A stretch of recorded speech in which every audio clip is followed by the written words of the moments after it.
comment tu peux plaire à l'homme de ta vie. Peu importe l'âge que tu as, peu importe où tu en es aujourd'hui, célibataire ou non, comment tu peux développer certaines caractéristiques que les vrais hommes valorisent chez une femme. Parce qu'il y a vraiment une différence entre un homme et un homme. Il y a celui qui est esclave de ses pulsions et celui qui agit en conscience. Et celui avec qui tu aspires à être, c'est cet homme qui agit en conscience, qui a conscience de lui et qui peut avoir conscience de toi. C'est cet homme qui peut t'offrir cet espace d'amour pour toi. Ok ? La première chose qu'un homme valorise vraiment chez une femme, et vraiment, c'est une femme qui a fait suffisamment de travail sur elle, sur elle-même, pour regarder en face ses blessures émotionnelles. Pourquoi c'est important pour un homme ? C'est important parce qu'une femme qui arrive à regarder ses blessures émotionnelles en face, c'est une femme qui, du coup, peut choisir en conscience de ne pas mettre d'énergie dans les conflits, dans la rancœur, dans la colère. C'est une femme qui ne va pas se braquer, qui va prendre personnellement les choses. Ça ne veut pas dire que tu vas tout accepter, que tu es toute gentille. On n'est pas dans les clichés. Ça veut juste dire que tu agis dans un niveau de conscience différent des autres femmes. Et ce niveau de conscience différent, c'est une femme qui s'agit humble, respectueuse, respectable, inspirante, inspirée, créative. Tu ne bloques plus les choses. Tu n'es plus en confrontation avec la vie. Tu n'es plus en combat, en lutte. Donc tu peux incarner une vraie sérénité.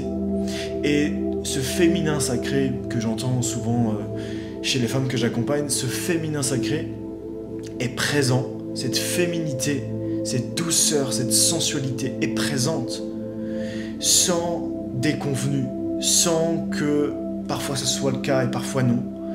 Tu peux vraiment imprégner tout ce qui t'entoure par ton énergie féminine parce que elle est tellement présente, tellement naturelle qu'elle est en permanence parce que c'est qui tu es. Et pour cela, on doit enlever tout ce qui bloque parce que c'est comme une énergie, c'est comme de l'eau qui coule.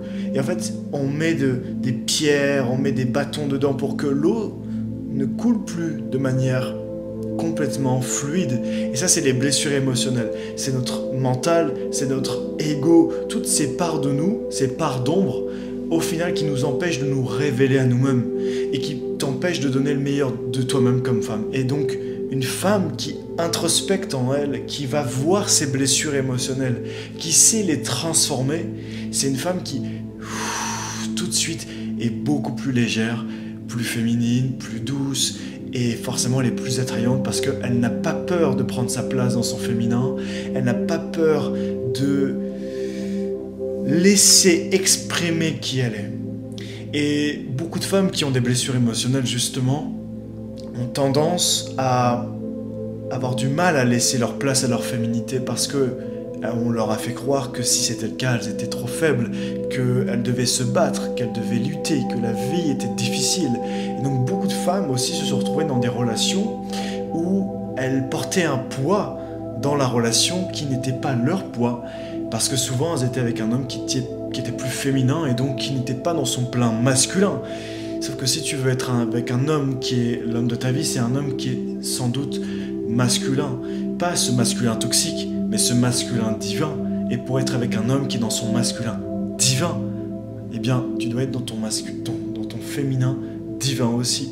Parce que c'est à ce moment-là que les deux polarités, le féminin et le masculin, peuvent parfaitement s'emboîter, peuvent parfaitement se marier, peuvent parfaitement se mélanger. C'est une question de polarité. Le plus et le moins, ensemble. C'est comme une pile. Dans un appareil, tu as une bande plus et une bande moins, et c'est ce qui permet que la pile fonctionne. Eh bien, c'est exactement la même chose. Du moins, la pile peut fonctionner, peut prendre sa place, donc l'énergie peut circuler. Ben, c'est exactement la même chose ici. Donc, tu as besoin de prendre conscience de tes blessures émotionnelles, de les regarder en face, de voir est-ce qu'aujourd'hui, il y a des blessures qui t'empêchent de pouvoir révéler pleinement cette femme. Est-ce que tu arrives à incarner ce féminin? Ou est-ce que c'est compliqué pour toi parce que, eh bien, tu es dans une énergie aujourd'hui où effectivement, il y a des blessures qui font que tu as peur d'être trahi, d'être rejeté, de ne pas être aimé, etc. Tu as peur de ne pas plaire, etc. Ou qu'il aille voir ailleurs, et donc forcément, tu vas être sur tes gardes, et à ce moment-là, ton énergie, ton féminin sacré ne peut pas vivre, et ne peut pas exister pleinement. Ok ? Un deuxième point ici, c'est une femme est vraiment captivante lorsqu'elle a conscience de ses actes. Donc ça va avec le point numéro 1, mais là ça va être un point encore sur lequel tu peux travailler dès maintenant, c'est une femme qui a conscience de ses actes. C'est extrêmement inspirant parce qu'un homme qui est un vrai homme, c'est un homme qui a trouvé sa complétude entre sa part féminin, du féminin, féminine du coup, et le côté masculin. Et à partir de ce moment-là, du coup, ça veut dire qu'il a souvent une grande intelligence émotionnelle. Donc, il comprend les gens, il sait communiquer, il sait parler, il sait aussi entendre. Il sait aussi écouter, comprendre les besoins. Il sait même comprendre tes besoins avant même que tu les formules. Pas toujours, parce qu'il va communiquer avec toi, il va vouloir apprendre à te connaître, donc c'est important pour lui. Et il va aussi te comprendre au-delà de ce que tu espères. Le truc, c'est que toi, si tu n'as pas la même intelligence émotionnelle, ça va bloquer le lien. Ça va bloquer la relation. Pourquoi ? Parce que là où il va comprendre des choses, tu ne vas pas comprendre les choses. Et du coup, ça peut mettre une distance dans la relation parce qu'il peut être avancé sur son chemin spirituel et toi, tu peux parfois être pas en retard, mais quelque peu, il y a une différence qui peut vous séparer entre vous deux. Et donc le but, c'est de comprendre que effectivement, il y a plein d'hommes qui ne travaillent pas sur eux. Effectivement, il y a plein d'hommes qui ne sont pas dans leur posture de masculin. Bien sûr, il y en a plein. Mais il y en a aussi plein qui le sont et qui ont un énorme cœur prêt à aimer. Mais parfois, une femme ne se rend pas compte de ses actes, du bien et du mal qu'elle fait. Parfois, elle sous-estime le bien qu'elle peut apporter. Donc, elle n'a pas assez de confiance en elle, pas assez d'estime pour elle. Et elle peut aussi sous-estimer le noir qu'elle fait. Ses réactions impulsives, ses manques de remise en question, parfois des mots tranchants, ça peut dépendre de différentes choses, mais du coup c'est important d'avoir une clairvoyance sur tes comportements, sur tes actions, ça peut être des choses que j'ai dit là ou d'autres choses encore, bien sûr, parce que plus tu as conscience des choses, plus tu comprends, plus tu peux changer, plus tu peux progresser. Le truc c'est que si tu n'as pas pleinement conscience de tes actes, bah, tu ne peux pas les transformer. Et ça, c'est bien dommage parce que ça va t'empêcher d'avancer dans le lien. Et un homme qui est conscient émotionnellement se rend compte de ça. Il prend conscience de ça, il a conscience. Et bien sûr que lui, il va aussi faire son chemin pour continuer à travailler sur lui, à voir ce qu'il ne voit pas, à s'améliorer. Et à la fois, si lui s'améliore mais que toi non, forcément il y a un écart qui se creuse. Donc il peut y avoir de l'amour, mais il peut y avoir une incompréhension de l'un et de l'autre.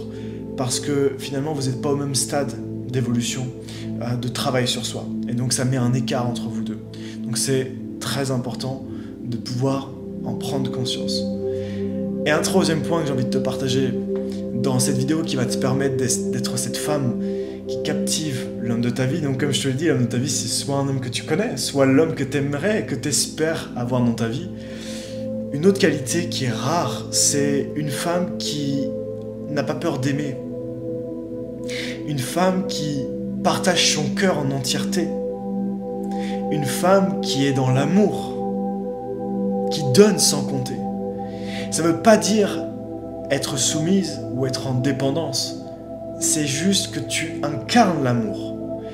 Bien sûr, on est des êtres humains, on n'est pas forcément des anges, donc à des moments, tu peux te sentir moins bien que d'autres moments, et tu as le droit à l'erreur, tout le monde a le droit à l'erreur, cet homme fera des erreurs. Juste, tu n'as plus peur d'aimer. Quand tu n'as plus peur d'aimer, tu ne peux que aimer. Tu peux qu'aimer de manière complètement inconditionnelle, parce que d'abord, cet amour, tu le portes à toi-même, et donc tu peux le porter à l'autre. Et donc, si tu es aujourd'hui dans une phase de ta vie où tu n'arrives pas à aimer pleinement parce que tu as peur, parce que l'amour est un risque pour toi, eh bien, est-ce que ça va être facile pour toi de te risquer tous les jours, de prendre un risque ? Évidemment que non, parce que c'est un risque à chaque fois que tu aimes. À chaque fois que tu as des sentiments, c'est un risque, donc tu peux te braquer, prendre les choses à cœur, être à fleur de peau, avoir une hypersensibilité qui est parfois injustifiée, parce que c'est des blessures, donc il y a une protection. On peut être hypersensible, mais l'hypersensibilité cache aussi de nombreuses blessures que nous avons. Donc c'est important d'en prendre conscience. Alors que si tu aimes, tu vas donner, tu vas partager tout ton amour avec ton cœur, tu seras grande ouverte et tu auras une meilleure relation déjà à toi, une meilleure relation à toi, une meilleure relation au féminin, une meilleure relation au masculin, donc une meilleure relation avec cet homme, et par la même occasion, une meilleure relation à l'amour. Et lorsque tu as une meilleure relation à l'amour, l'amour n'est plus conflictuel, l'amour n'est plus un problème. Et donc l'amour est un cadeau. Et tous les jours c'est un cadeau, c'est un miracle, c'est une chance que tu t'es créé et que l'univers t'a apporté. Et que tu peux partager. Sauf que si tu as peur d'aimer, l'amour est un risque. Donc forcément tu ne pourras pas donner pleinement de ta personne et tu ne pourras pas recevoir pleinement. Tu vas toujours trouver un moyen d'auto-saboter le lien, d'auto-saboter la relation, de t'auto-saboter, de te diminuer ou parfois de te survaloriser pour essayer d'avoir confiance en toi, mais c'est pas de la confiance en soi. Et puis, il y a toujours quelque chose qui n'ira pas. Et puis, tu vas te diriger vers, entre guillemets, les mauvaises personnes, celles qui ne te correspondent pas au maximum. Et puis, tu vas penser ne pas mériter ça, et puis de mériter ça, et pas mériter ça. Bref, ça va être un combat, une lutte. Ça ne sera pas fluide, ça ne sera pas une relation qui peut être saine, qui peut être harmonieuse, qui peut être heureuse, qui peut être épanouie.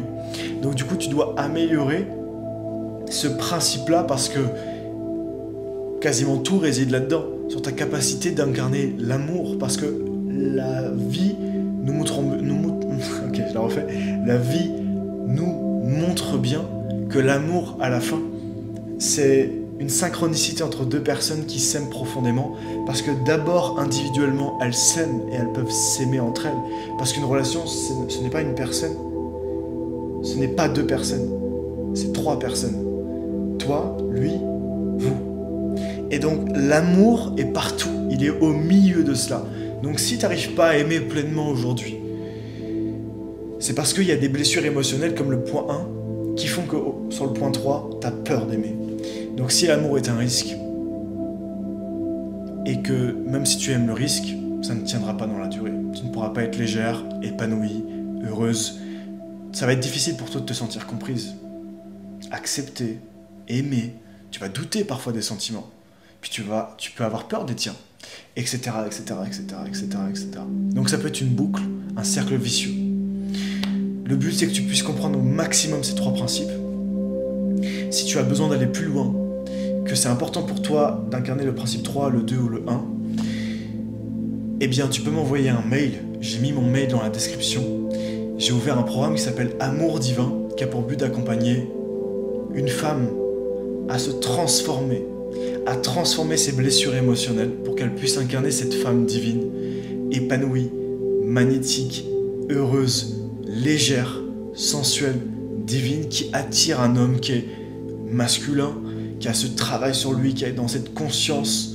Et c'est là qu'en fait tu rentres dans une dimension où l'amour n'a plus rien à voir, parce qu'il est pas juste charnel, il l'est, mais il est vibratoire, et il est épanoui, il est heureux, il est divin.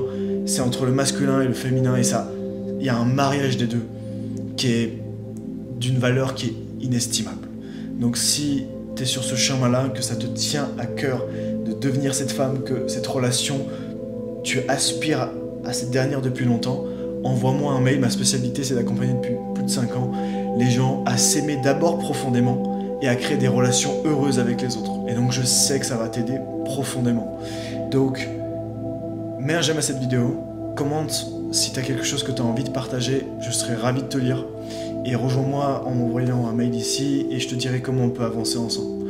Quoi qu'il arrive, prends soin de toi, écris ta propre histoire et à plus tard.